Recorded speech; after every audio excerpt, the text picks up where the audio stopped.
Hello everybody. Today we're going to talk about Bethesda, the Creation Club and Todd Howard. Now he said that his games are played for decades, which is true, they are. And I've always said that Bethesda really should start jumping on board the mod bandwagon in order to rake in more money, because it's a good money spinner for them if they made official mods. Now they've turned around and they've done this by hiring mod makers, to make mods for them. And the mod makers they've hired tend to make more armour, more weapons, more pets, the kind of thing people are sick to death of. So you might get the odd quest mod in there, but that's about it. You don't get much variety. So people are rather unenthusiastic over the Creation Club because A, they've got to buy those mods, B, they've got to use Bethesda's own currency, and C, we all see what Fortnite does with that kind of thing. I mean, Fortnite is used to fund Epic. Epic use that to buy up games, so you've got to go onto Epic to buy the games because they're not available anywhere else. That's how they do it, by charging £25 for a skin. One skin that would normally be a couple of quid, at most, if you want to go by its value, you're paying £25 for.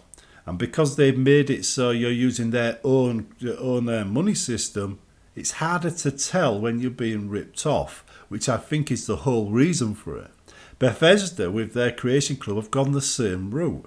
They're charging you a lot more than something is worth, and because it isn't written in dollars, pounds or whatever else, you can't really judge for yourself.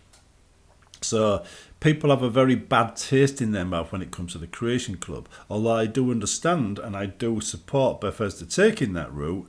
And it does give modders a way of making a living, which is something Todd Howard was interested in and I'm interested in. So I like that idea. But I do think they really need to broaden their horizons quite a lot before people will get excited about it. Now, if we look at Elder Scrolls Online, they're just one big supermarket that's selling you junk. And it's like you're walking into your local supermarket and you're just shopping around for what to buy. That's what it feels like. You've got to deliberately ignore every offer and everything else that's popping up all over the place just to enjoy the game. And it's one of the reasons I don't play that often, because quite frankly I don't like that hard sell.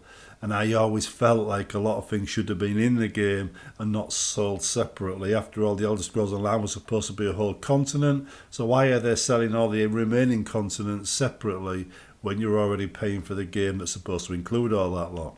But that's not really the main gripe I have. It's all the little nonsense bits you get. And the fact that if you wanted to have a play at home, some of them cost more than £100. I mean, I've seen one mansion there you can buy for I think it's about £150. I'm thinking, it's just a home. It's just a home. Why would it be £150? I mean, an entire game costs less than that. So you get the idea that you're being ripped off. And this is the future I don't want to see for any future Bethesda games. That's the kind of thing that annoys the hell out of players and makes players turn hostile to developers. What I would like to see is an effort to make compatible mod lists. Now you can compile mods from players like they did with the Anniversary Edition, but maybe make more of an effort to give it a bit more pizzazz and a bit more variety. And then say, look, this mod list here is guaranteed to work together. Because we compiled it, we tested it, we picked the best mods. Here, you can trust this.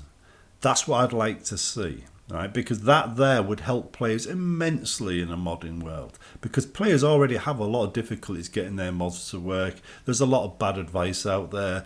In fact, the main advice in the community about patching and merging, very popular, is also very bad for you. It's what causes a lot of the problems. People out there use that system, spend weeks trying to get their mod list working, and they're badgering me about, will it work with this, will it work with that? And I'm thinking, I've got no clue how you're doing your mod list, so I couldn't answer that question. But if you're doing it the normal way that everybody else does it, no, it probably won't, because you've already messed yours up. Right? It says, where I do it my way, which is the Bethesda way. Yeah, it might work. It's my way. I mean, I don't design my mods to conflict. I tend to make things unique. So if I want to say copy that mic in game, I'd grab it, make a copy of it, and I'd edit the copy, and anybody using that mic then would not conflict with mine.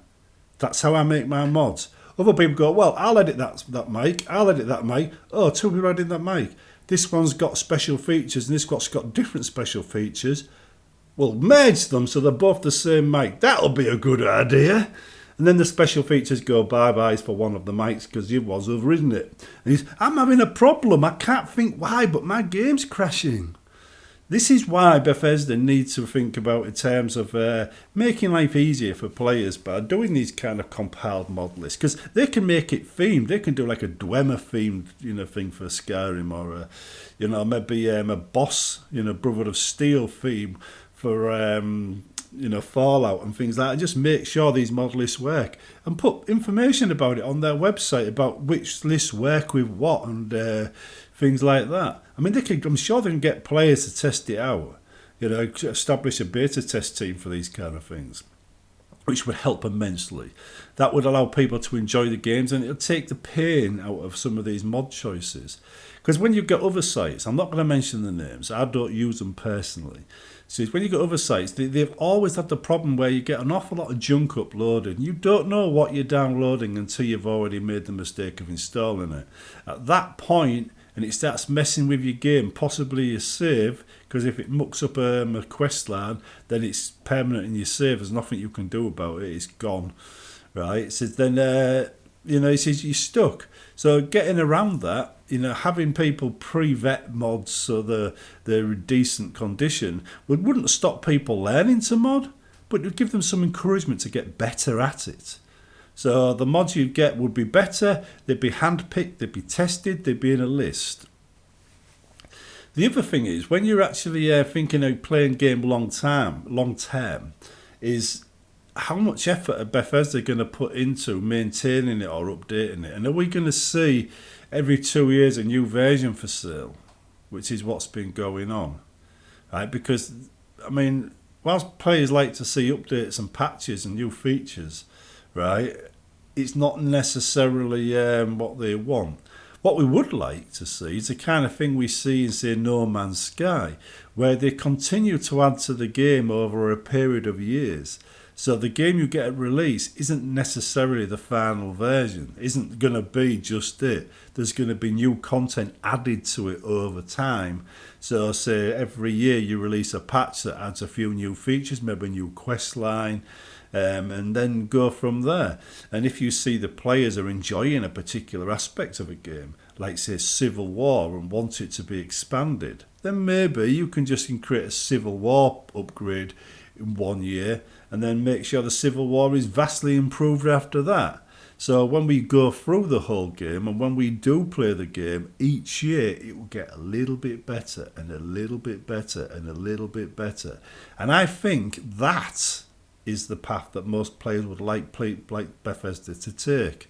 Because in No Man's Sky, it works quite well. People get quite excited about these patches because it usually adds a great deal of new content and new gameplay features.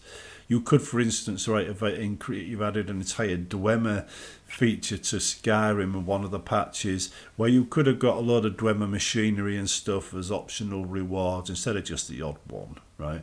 I say the odd one. I'm trying to think of one aspect where you've got the default game, and the only one I can think of isn't actually in the default game. It's from one of my own mods. But anyway, it is... it's where you can summon various Dwemer creations, by the way. That's part of Dark Law Grimoire. Anyway, if they did follow that route, I'm pretty sure players would be more appreciative of it. Because if you think about it, if you're playing the game now and you get really excited and you play it to death and you come back in a few years' time, there'll be new stuff there for you to try. So it'd be a reason. A lot of people, they'll play it to death, they'll cheat their way through a game and they'll ruin it for themselves. You can't do anything about that because players are going to do that and they're going to spoil it for themselves anyway. But it's just for the people that play it normally. Plus, you get people like to play it on hard. They like to be able to kill a dragon by firing 3,000 arrows into it. And they think that's more realistic. The dragon ends up looking like a hedgehog. Right, and he's still flying around, and you think, oh, look, it's a hedgehog dragon. And actually, it's just ridiculous. I would like to see a hardcore mode where difficulty levels change I mean, I know they're talking about something similar to that in Starfield, where the system's going to be level locked before you enter it. So you might be entering a level 50 system or a level 10 system.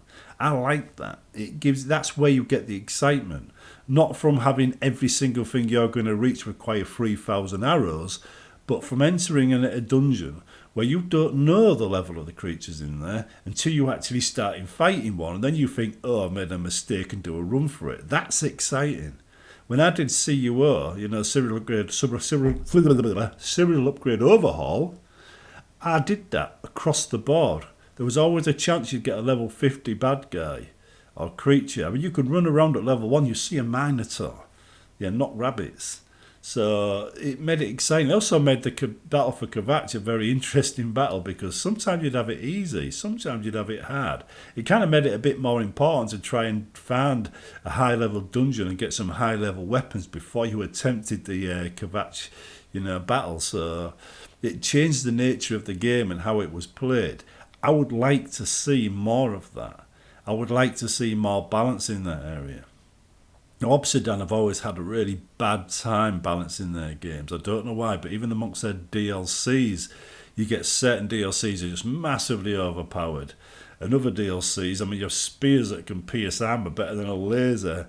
So, yeah. But Bethesda traditionally got it right. Bethesda have been doing this quite well. So I think we should I would like to see them taking that route and using these yearly updates or bi-yearly updates to actually make changes to the game that players actually wanted to see. Use the first few years to get the bugs out of the way, and then start releasing updates. I mean, Egosoft, right, the makers of the X series, do the same thing. Every couple of years they release a free patch that'll add a bunch of new features or a new expansion, and this is what people like. And I think if Bethesda even start looking at expansions, every couple of years, where you can get like different worlds or islands or areas, then that would be good as well, because Sovereign Isles was immensely popular, and you could just keep adding Oblivion realms to the same thing and do a similar thing. I mean, there's a lot of interesting Oblivion realms out there, an awful lot of them. Sheogorath is just one of them, and it's one of the fan favourites. They could just delve into that greatly. I mean, if you went to any area that involved the Daedra, like Morrowind, and this is where they worship certain Daedra, then there's no reason why you couldn't just add a few Oblivion realms there as part of temple quests.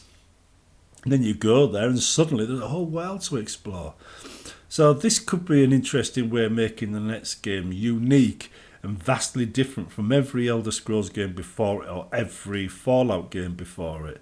Because this is the kind of thing that really does get players excited. People still talk about the Shivering Isles today. It remains a favourite. They don't talk about horse armour, except for in bad terms. So I think if Bethesda took the approach where they're thinking long term and they're not talking about the Creation Club, because I think that would be a very limited appeal to players, then the No Man's Sky X route with regular updates would be the way to go. And I think also modelists, which can be guaranteed to be compatible with each other on the Creation Club, that might be a way to go as well. Because then people can buy compatibility if they needed it. Save them messing about, because not everybody wants to spend weeks trying to figure out stuff. Some of us work for a living and we've got other things to do, beyond messing about with other people's mods. So, yeah, anything that makes life easier for the player is a good thing in my book. See you in the next one.